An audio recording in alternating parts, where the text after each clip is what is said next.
Hello, this is Julie. Welcome to the Thrifty Paper Garden. It's that time of year when I start my seeds.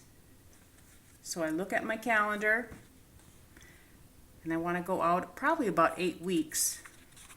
So I went 8 weeks back to my planting date, probably May 25th. So I counted back 8 weeks,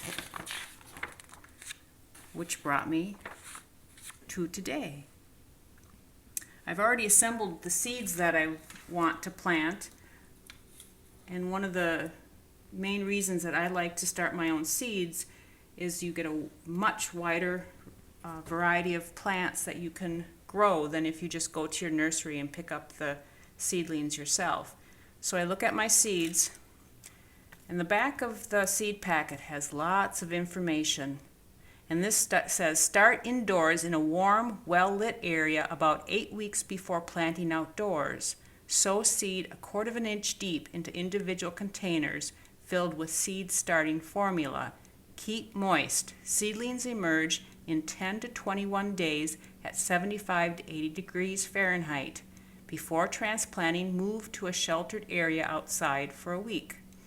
And I also look at the map there, and it shows for Minnesota transplant time is May to June, and I usually target for the end of May, even early June. So always read your seed packets. They have lots of information, and so the ones that I'm going to do indoors, these 5 packets are about 8 weeks to start ahead. And what I do is I have these trays and I buy these pellets. And it's probably not as economical as maybe using a tray like this and buying a good seed starting potting mix. But it's important to use good soil. If you just use regular dirt or even just regular potting mix, it's not going to work well with your seeds. So I take my tray, I add the pellets.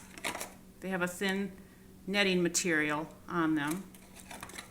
I take my tray, and as you can see, I put a piece of masking tape, and I've labeled this tray A1 through 6. It's very important to do because this is what is going to tell us what each pod, what seed it contains. I found an old kitchen pan that fits my tray. Put warm water in it. It needs warm water. And add enough water until the little pods are moist to the touch. Also important is a card. And again, I write the date that I start the seed, the tray, and 1 through 6, and I'm going to label each of the variety of seeds. And if I happen to do one row of 4, and I maybe want 6, and I do this one this, then I put 6. And it's kind of a system that you have to develop on your own. So all my pellets are nice and moist, so I just tear back the netting just a little bit.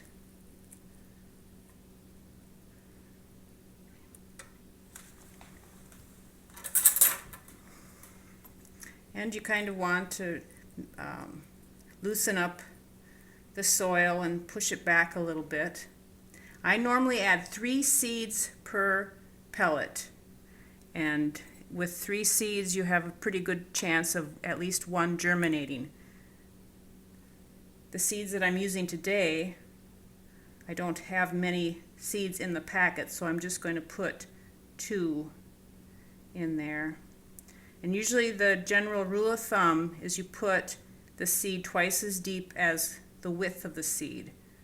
So you want to put it, if you're doing 3, put it like in a triangle shape, and then just lightly pat it down.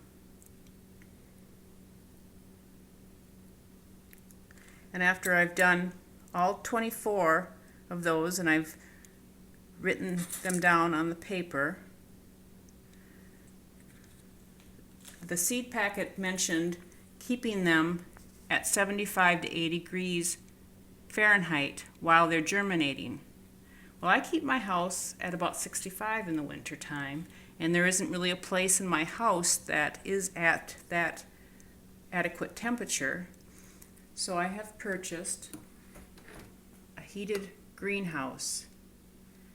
And what this is there's a base tray and a heating pad that is at the correct temperature to germinate seeds. It's kind of like a heating pad that you use for sore muscles, but it's waterproof and stays at a very constant temperature. And then you take one of these trays, place it on top, and then you take each of the trays with the pellets and place those in, and like I said, it'll fit 3. And then you put on the clear top, and it has a little greenhouse effect. Okay. Here we are in my gardening room. It's the dirty section of my craft room. And here is my seed starting stand. My husband made it for me. Excuse the dirt, but it's a working model. Anyway, there's shelves that adjust up and down, and lights that adjust up and down as the plants germinate and grow. You want to keep the light as close to the plants as you can without, of course, burning them. But the more light they receive, the less leggy they grow, and they're more stocky, which is good for the plant.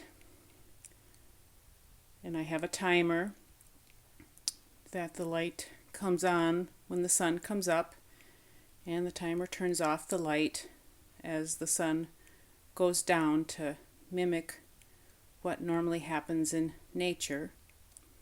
So this is the first video I will be showing you of my seed starting, and I'll go all the way through to popping the first tomato in my mouth, and I can hardly wait. So thanks for stopping by. We'll talk to you later. Bye.